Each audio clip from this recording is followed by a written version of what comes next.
in which I pile up wood and go on with winter. Now I am almost to that snowstorm. The morning after I had the awful thought about the wood, I got up early.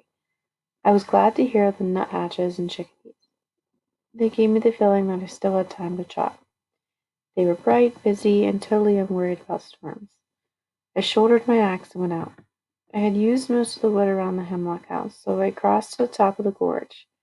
First, I took all the dry limbs off the trees and hauled them home. Then I chopped down dead trees. With wood all around me, I got in my tree and put my arm out. I made an axe and the needles. Where the axe lay, I began stacking wood. I wanted to be able to reach my wood from the tree when the snow was deep. I piled a big stack at this point. I reached out the other side of the door and made another X. I piled wood here, then I stepped around my piles and I had a fine idea. I decided that if I used up one pile, I could tunnel through the snow to the next and the next. I made many wood piles leading out into the forest. I watched the sky. It was blue as summer, but ice was building up. Along the waterfall at the gorge, I knew winter was coming, although each day the sun would rise in a bright sky and the days would follow cloudless. Piled more wood. This is when I realized that I was scared. I kept cutting wood and piling it like a nervous child biting his nails. It was almost with relief that I saw the storm arrive. Now I am back where I began. I won't tell it again. I shall go on now with my relief and the fun and the wonderfulness of living on the mountaintop in winter. The bear and weasel loved the snow, and was up and about in it every day before Frightful and I had our breakfast. Professor Bando's jam was my standby on those cold mornings. I would eat mounds of it on my hard acorn pancakes, which I improved by adding hickory nuts. With these as a bracer for the day, Frightful and I would stamp out into the snow and reel down the mountain. She would fly above my head as I slid and plunged and rolled to the creek. The creek was frozen. I would slide out onto it and break a little hole with an ice fish. The sun would glance off the white snow, the birds would fly through the trees, and I would come home with a fresh meal from the valley.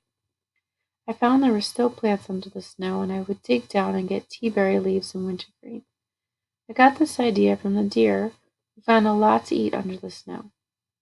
I tried some of the mosses that they liked, but decided moss was for the deer. Around 4 o'clock we would all wander home. The nuthatches, the chickadees, the cardinals, Frightful, and me. And now came the nicest part of wonderful days. I would stop in the meadow and throw Frightful off my fist.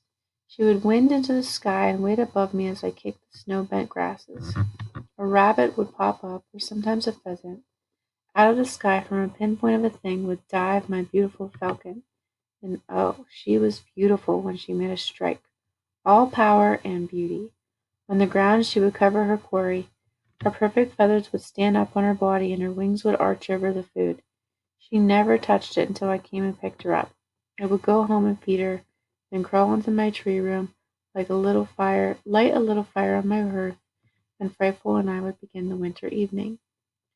I had lots of time to cook and try mixing different plants with different meats to make things taste better, and I must say I originated some excellent meals. When dinner was done, the fire would blaze on.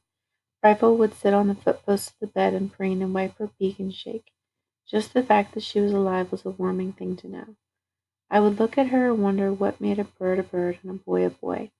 The forest would become silent. I would know that Baron Weasel was about, but I would not hear him. Then I would get a piece of birch bark and write, or I would make new things out of deer hide, like a hood for Frightful, and finally I would take off my suit and my moccasins and crawl into my bed under the sweet-smelling deerskin. The fire would burn itself out, and I would be asleep. These were nights of the very best sort. One night I read some of my old notes about how to pile wood so I could get to it under the snow, and I laughed until Frightful awoke. I hadn't made a single tunnel.